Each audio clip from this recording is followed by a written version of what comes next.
spesial Lebaran akan memberikan informasi tentang sejarah Masjid Ciptomulyo peninggalan Raja Surakarta. Dan kami juga akan memberikan rekomendasi wisata untuk pemirsa menghabiskan hari libur Lebaran, seperti camping di bawah hutan pinus, menikmati keindahan Goa Lawa di Brebes, dan menikmati buah anggur langsung dari kebunnya. Selamat sore pemirsa, bersama saya Amanda Soraya, inilah Jateng hari ini. Di Boyolali ada sebuah masjid tua peninggalan Raja Keraton Surakarta. Masjid yang telah berusia 117 tahun ini masih berdiri kokoh dan tetap mempertahankan desain awal khas bangunan Jawa. Seperti apa keunikannya? Berikut liputannya untuk Anda.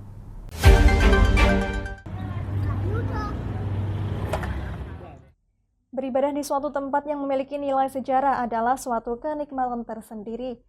Demikian juga ketika beribadah di Masjid Ciptomulyo, Anda akan merasakan suasana yang berbeda dibandingkan beribadah di masjid-masjid biasa. Masjid Ciptomulyo adalah salah satu masjid bersejarah di Boyolali yang terletak di Komplek Pemandian Pangging, Kecamatan Banyudono, Kabupaten Boyolali. Suasananya yang sejuk karena berada di tengah-tengah lokasi sumber mata air menjadikan masjid ini nyaman untuk tempat beribadah.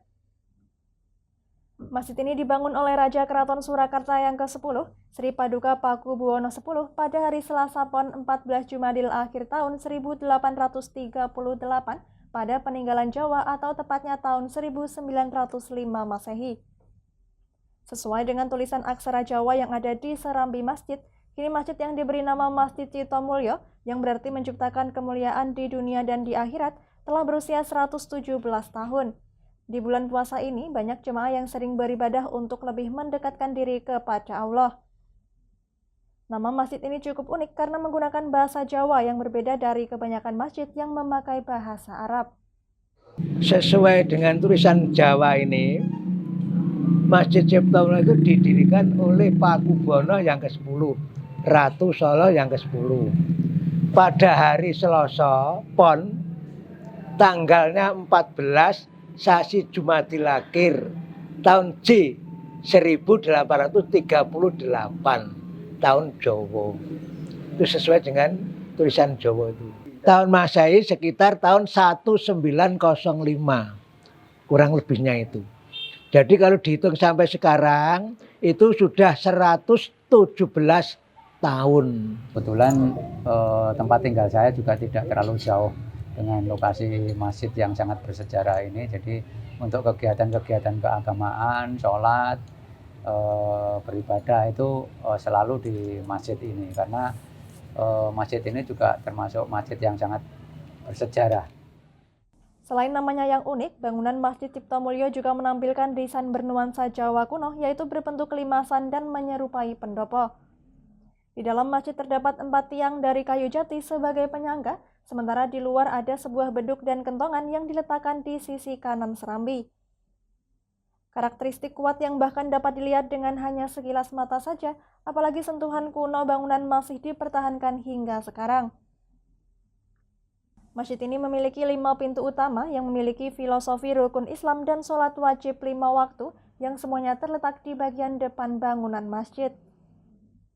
Di atas setiap pintu diberi ukiran-ukiran yang disisipkan tulisan PB10 sebagai tanda bahwa masjid itu dibangun pada masa pemerintahannya.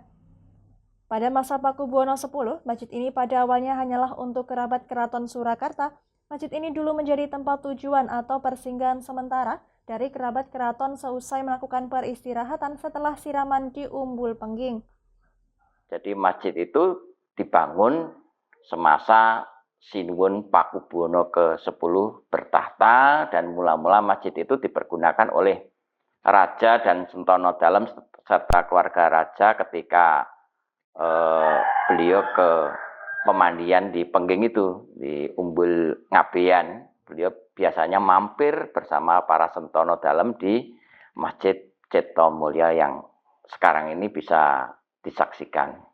Kalau masjid itu memang desainnya itu merupakan desain beliau pada saat tahun-tahun itu, era-era tahun itu, nggih. Jadi merupakan perpaduan antara budaya Jawa dengan budaya modern yang sudah ada, karena ini sudah menggunakan tembok walaupun masih menggunakan soko atau cagak. Jadi masih menggunakan tiang, tetapi juga sudah menggunakan bentuk-bentuk yang agak modern. Jika Anda melewati Boyolali, tidak salahnya untuk menyempatkan beribadah di Masjid Cipto Mulyo ini. Dari Boyolali, Taufik Irvani, Lingkar TV, melaporkan. Berwisata dengan biaya murah menjadi dambaan semua orang untuk menikmati liburan. Sebuah objek wisata di Kabupaten Tegal, Jawa Tengah bisa menjadi rujukan tempat berlibur Anda. Cukup dengan membayar tiket masuk Rp5.000, Anda bisa menikmati pemandangan alam pegunungan nan asri, wahana air, spot foto hingga area camping dan glamping di bawah hutan pinus. Wisata Lembah Rembulan merupakan tempat wisata alam di Kabupaten Tegal, Jawa Tengah yang menyuguhkan keindahan alam pegunungan nan asri di bawah indahnya lereng Gunung Slamet. Daya tarik wisata Lembah Rembulan adalah pemandangan alam yang dikelilingi pohon pinus dan jauh dari keramaian. Wisata ini berada di Desa Rembul, Kecamatan Bojong, Kabupaten Tegal, Jawa Tengah. Ada 2 embung sejenis danau yang terlihat indah, sejuk, dan nyaman untuk bersantai. Lokasi ini cocok sekali untuk dijadikan sebagai tempat liburan dan melepas penat. Pengunjung bisa menikmati sejuknya udara pegunungan di kaki Gunung Slamet. Bagi pengunjung yang ingin menikmati wahana air, juga terdapat kolam renang dan 2 buah embung berisi berbagai jenis ikan hias. Tak hanya wisatawan lokal saja yang berkunjung, wisatawan dari luar kota seperti Cirebon, Semarang, hingga Jakarta memilih lokasi yang jauh dari keramaian. Dari Jakarta kita. Baru pertama kali nih ke Lembah Iya, Rembulan. baru pertama kali ke Tegal juga ya kita. Kesannya gimana Mbak pemandangan? Ya bagus, asri, masih belum alami. tersentuh banyak orang, jadinya suasananya Betul. tuh masih dapat banget dinginnya, Iya, sejuknya.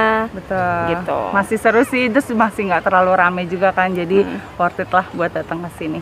Betul. Wisata Lembah Rembulan dikelola pemerintah desa setempat dengan memanfaatkan lahan kosong untuk meningkatkan pendapatan asli desa.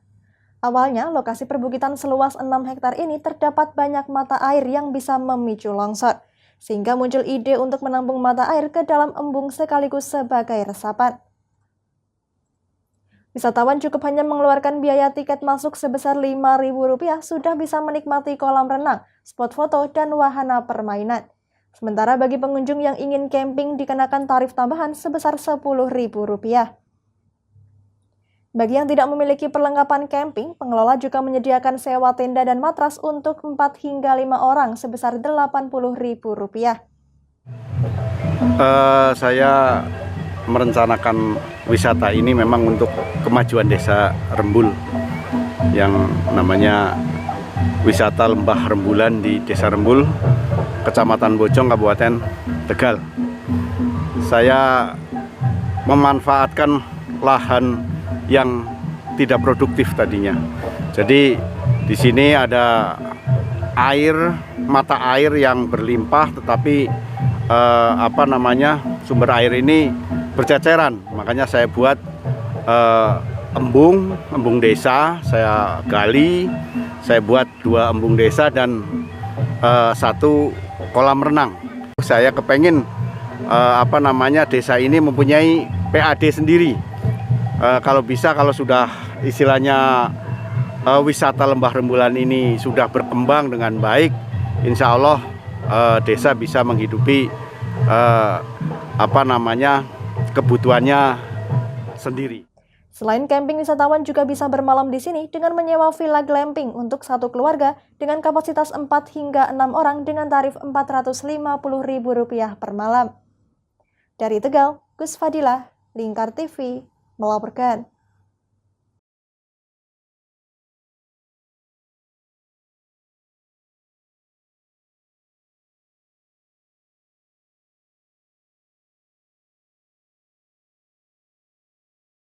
Jangan kemana-mana pemirsa, kami akan kembali usai jeda pariwara. Tetap bersama kami.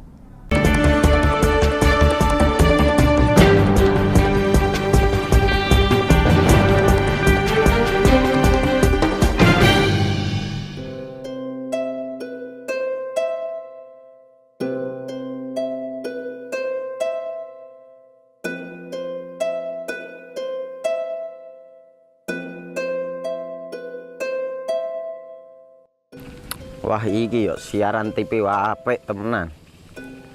Filme cocok karo suasanane. Elah. Lapo le bro ngene iki awan-awan kok. Iki lho nonton TV, Kang. Wah, kenal nedan kowe wong genang delok HP kok delok TV piye? Wah, kurang update kowe iki, Kang. Lho, maksudnya piye kok ngarane aku update itu? Iki lho deloken, aku nonton TV tenan. Apa kira nonton HP? Wong delok HP ngono kenal nedan apa iki. Iki lho delok siarane. Lho, kok iso ya? Yo TV apa? Jenenge Lingkar TV, Kang. Saiki erane TV kok ngene iki. Kok Lingkar TV nek diae awak dhewe panggone iso nonton TV lewat HP. Kok ngene iki. Ana film-film ngene iku ya? Iya, filme apik-apik kaya ngene iki. Awak dhewe nek sawah leren mbut gawe iso leren delok film-film ngene iki. Padha iso ngene iku. Iso, ora ketinggalan karo cah-cah kae. Duh. HP ku kok ora iso tak nggo ngono piye carane iki?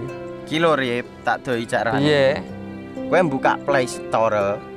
Play Store, Mas. Yo iku pokoke. Play Store apa? Ketik Lingkar TV. Engko lek wis ngono, klik install. Nah, engko wis ana metu menune Lingkar TV karek ndelok siaran apa ae. Film-filme apik-apik. Berarti film channel Lingkar TV metu nang kene kabeh ra? Iya. Filme wah cocok karo suasana cara didelok ngene. Oh, wis iki iso iki. Iya metu kabeh ngene TV-TV wah. Iya. Ondiange ya.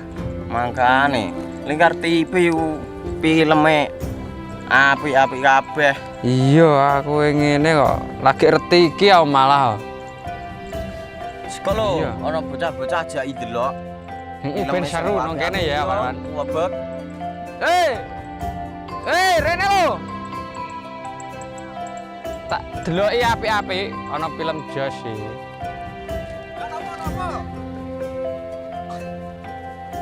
Rene go Rene.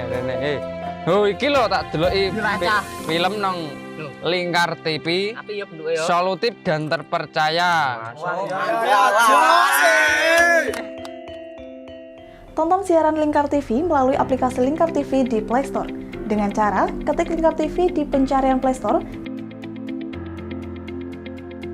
kemudian tekan install. Mudah bukan? Nikmati tayangan-tayangan menarik dari Lingkar TV kapanpun dan dimanapun Anda berada. Tinggal tekan menu Lingkar TV di HP Anda dan selamat menonton!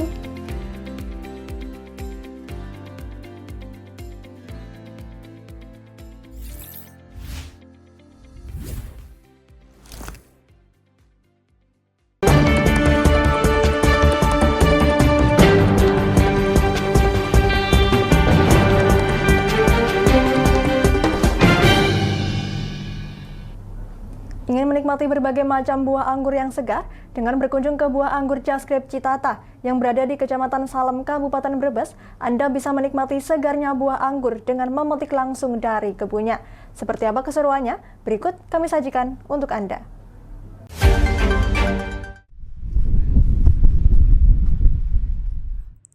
Kecamatan Salem adalah salah satu kecamatan di Kabupaten Brebes yang berada di wilayah selatan Kabupaten Brebes dan diapit oleh beberapa pegunungan sehingga alamnya berhawa sejuk dan terlihat indah mempesona. Ada beberapa destinasi wisata di Kecamatan Salem, salah satunya wisata kebun buah anggur yang berada di Desa Bentar, Kecamatan Salem, Kabupaten Brebes.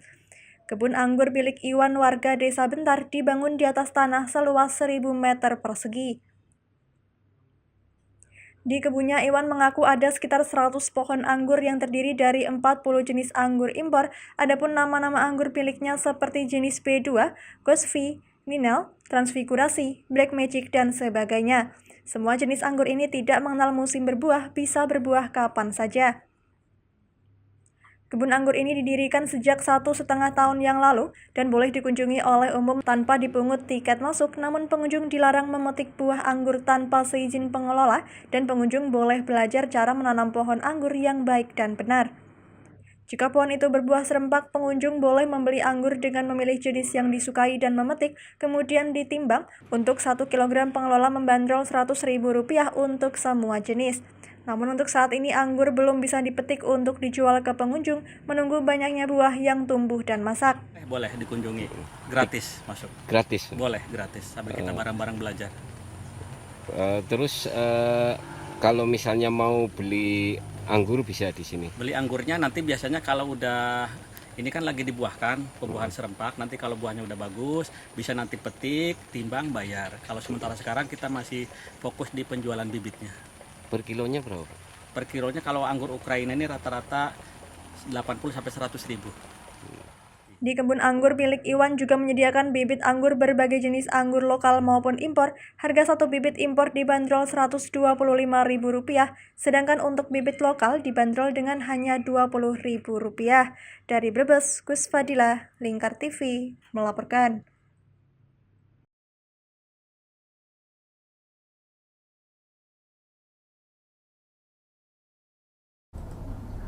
Berita tadi sekaligus mengakhiri kebersamaan kita kali ini. Terus saksikan Jateng hari ini setiap pukul 17 waktu Indonesia Barat hanya di Lingkar TV.